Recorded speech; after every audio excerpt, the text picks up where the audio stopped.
Hola y bienvenidos a La Puerta del Norte. Hoy vamos a tomarnos un pequeño descanso de Outlaw Bayou y explorar algo un poco distinto. Y es que como ya expliqué en el primer vídeo del canal, mi idea es tener varias series activas e irlas combinando para que haya un poco más de variedad en el contenido, de manera que pueda explorar diferentes ideas y conceptos, y por supuesto mostrároslas. Así que hoy nos vamos a adentrar en un mundo un tanto extraño y confuso para echar una primera ojeada a un proyecto para un cómic corto, cuyo título provisional sería The Void. Otra cosa que también comentamos en el vídeo antes mencionado, era que mi estrategia para no sentirme mal por no completar proyectos era eliminar la expectativa de que estos fueran completados en primer lugar, ya que estoy en un momento de mi vida en el que me apetece explorar muchas ideas distintas en lugar de centrarme en una sola cosa, lo cual considero perfectamente legítimo. Siendo esto último un punto de vista que me parecía importante compartir con vosotros en caso de que alguno de los que me estéis viendo os sintáis de una manera parecida. Ya que hoy en día parece haber una cierta presión por parte de muchos artistas profesionales que se expresan en redes, consistente en hacer pensar a los que empiezan que su trabajo solo tiene valor si completan los proyectos en los que participan.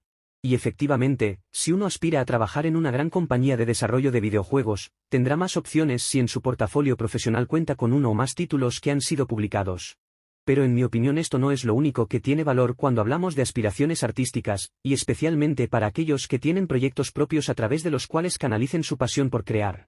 Y es que el camino también es importante, y más a menudo de lo que uno a veces piensa, lo que más. El arte no solo debería ser autodisciplina, constancia y trabajo duro, aunque ciertamente estas cualidades son muy positivas cuando se trabaja profesionalmente de ello, sino que también debería ser disfrute, libertad y tranquilidad para el alma. Al arte, como a la creatividad, no se le debería poner barreras, y cuando uno siente un impulso creativo de explorar una idea concreta que apenas acaba de germinar, considero que es el mejor momento para sumergirse en ella de lleno, en lugar de aplazarla porque estamos centrados en otra cosa en ese momento, dejándola en un limbo en el que no llegue a tomar forma del todo, disipándose poco a poco hasta marchitarse. Cuando nos autoimponemos estas barreras y restricciones, coartando nuestros impulsos creativos en pos de completar algo por una obligación inexistente, creo que estamos tomando el camino más corto hacia la pérdida de la pasión por lo que hacemos.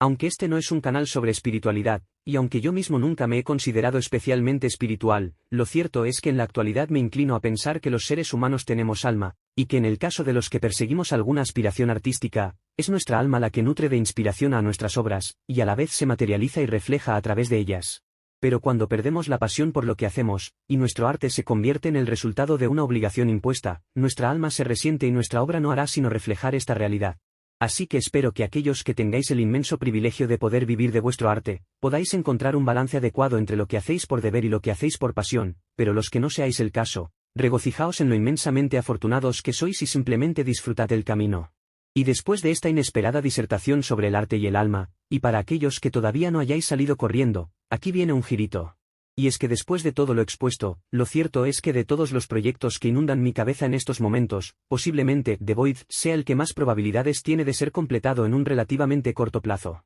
Esto se debe a una particularidad, y es que en su inicio, esta idea surgió de un pequeño desafío que me planteé a mí mismo, el de escribir una historia para un cómic corto que pudiera ser contada en tan solo 6 páginas. La razón de este reto se debe a que quería motivarme a trabajar un aspecto de mis capacidades narrativas que siempre he llevado un poco regular, y es el de concebir una historia corta y autoconclusiva. Y sin que ésta se vaya de madre y acabe convirtiéndose en un multiverso transmedia de infinitas historias interrelacionadas. Y es curioso que hayamos hecho mención a conceptos como el limbo o el alma, ya que como veréis parte de esto tiene bastante que ver con la narrativa de The Void. Así que ya va siendo hora de que entremos en materia. Antes de continuar, déjame decirte que este vídeo está patrocinado por mí mismo, y es que como ya he comentado en vídeos anteriores, soy artista freelance y a lo largo de los últimos años he trabajado creando arte para videojuegos y cómics entre otros, así que si tienes algún proyecto creativo y te gustaría contar con un ilustrador o artista conceptual, puedes ponerte en contacto conmigo utilizando el correo del canal. También puedes seguirme en mis redes para estar al tanto de todos mis proyectos artísticos y ayudarme a crecer y ganar exposición. 1.000.000 de gracias de antemano, y ahora sigamos con el vídeo.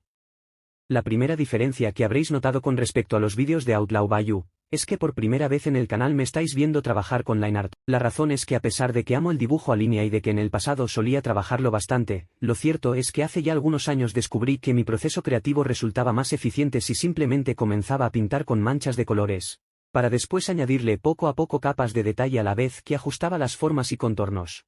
Así que en algún momento, tristemente, el dibujo a línea pareció desvanecerse de mi flujo de trabajo diario. Y no fue hasta hace poco, viendo las publicaciones de algunos compañeros artistas en las redes que trabajan en line art, que sentí un irrefrenable impulso de retomarlo. Y no solo el dibujo a línea en digital como estáis viendo, sino incluso el dibujo tradicional con lápiz y papel, una actividad que llenó la mayor parte de mi tiempo libre durante mi infancia, y que supuso el despertar de mi pasión por el dibujo, y que sin embargo había dejado abandonada por más de una década al haberme especializado en el medio digital. Así que compré un pequeño bloc de dibujo y un lápiz hace apenas unos días, y comencé a realizar mis primeros dibujos en papel en mucho tiempo, obnubilado por una mágica ola de nostalgia, y altamente inspirado por los preciosos paisajes del norte de Alemania donde vivo actualmente. Pero ya nos estamos desviando de nuevo de la cuestión. Todo esto lo venía a decir porque para este proyecto en concreto, tomé la decisión de incluir el dibujo a línea aunque fuera en medio digital en al menos alguna de las etapas. Además, esto me resultaba útil para otro de los objetivos que me había propuesto a la hora de crear a los personajes de The Void, y es que su diseño fuera relativamente simple en cuanto a nivel de detalle. Y es que cuando trabajo directamente con colores a veces no puedo evitar el impulso de empezar a detallar zonas de la ilustración antes de tiempo, ya que me resultan demasiado tentadoras, especialmente las zonas en las que se crean transiciones suaves entre dos colores. Lo que ocurre es que en la práctica esto supone que se genera una zona del dibujo donde existe una pequeña paleta de colores con todos sus estados intermedios y casi irresistible de explotar en el medio digital, al contar con la herramienta de selección de color a golpe de clic. Pero cuando dibujo a línea, tiendo a simplificar los diseños y a centrarme más en los contornos y siluetas, sin miedo a dejar zonas vacías, y esto es algo especialmente conveniente cuando se trabaja tanto en cómics como en animación, ya que en estos medios se tendrá que dibujar a los personajes una y otra vez y desde una infinidad de ángulos, realizando todo tipo de acciones y poses. Y ya que mencionamos el diseño de los personajes, hablemos un poco de ello. La idea aquí era que la historia contara únicamente con 3 personajes, y que estos fueran muy reconocibles y distintos entre sí. Como habéis apreciado durante los primeros minutos del vídeo, 2 de ellos consisten en un niño pequeño tapado con una manta, y sujetando un osito de peluche, y en un hombre encorvado con un sombrero de copa, y que camina con un paraguas a la espalda sujetado por una mano mientras que en la otra sostiene un farol. En cuanto a este último, recuerdo perfectamente cómo la idea del paraguas me vino al ver a un hombre mayor en la vida real que hacía precisamente esto, y que además movía el paraguas de un lado a otro como un péndulo mientras caminaba. Me pareció muy icónico y decidí guardar esa imagen mental para algún día aplicarla en alguno de mis proyectos. Así que cuando comencé a conceptualizar este personaje, esta idea me pareció que encajaba a la perfección, ya que uno de los objetivos que me había propuesto consistía en que, si bien los diseños fueran simples como ya hemos explicado anteriormente, que cada uno de los personajes tuviera 2 o 3 elementos distintivos y que dieran una idea aproximada de sus personalidades en un primer vistazo. En el caso del niño, su diseño vendría a representar inocencia, inofensividad y vulnerabilidad. En el del hombre encorvado, lo que en teoría debería transmitir es confianza, sabiduría y bondad. Sin embargo, y teniendo en cuenta su expresión más bien serena, tenía dudas de que estos atributos fuesen comunicados correctamente tan solo usando el sombrero y la linterna, pero en mi opinión es precisamente el toque del paraguas el que hace que este personaje me transmita un cierto aire de simpatía y carente de malas intenciones. Pero me encantaría saber tu opinión a este respecto en los comentarios, así que por favor siéntete libre de expresar tu opinión acerca de si estos diseños te transmiten lo que en principio pretendía. En cualquier caso, el diseño de los 2 primeros personajes me resultó relativamente sencillo, ya que tenía una idea muy clara acerca de cómo se verían, y no tuve demasiados problemas a la hora de llevarlo a la práctica. Fue sin duda distinto el caso del último y el que probablemente más os haya llamado la atención de los 3. La idea para esta extraña criatura de formas vagamente definidas, era que se tratase de un monstruo cuyo aspecto fuera claramente amenazador y sus malas intenciones resultaran más que obvias a primera vista, a pesar de su burdo intento de disfrazarlas con una penosa máscara con una carita sonriente, cuyo minúsculo tamaño en comparación con sus enormes fauces resulte poco menos que ridículo. Pero como podéis apreciar, me costó mucho encontrar la dirección a seguir, hasta el punto de acabar por descartar completamente la primera versión para volver a empezar de cero, tras lo cual sí conseguí encauzar finalmente su diseño. La inspiración más directa para este personaje fue sin duda el no-face del viaje de Chihiro, como resulta evidente. Como veréis a lo largo del proceso, probé distintas variaciones como añadirle los ojos de verdad algo más arriba de la boca, y también jugué con la idea de añadirle una especie de goma elástica a la máscara que rodease la protuberancia que hace de cabeza a modo de careta de disfraz. Pero finalmente acabé descartando estos elementos porque me parecía que prescindir de ellos contribuía a que el diseño del personaje fuera más efectivo en lo que pretendía transmitir.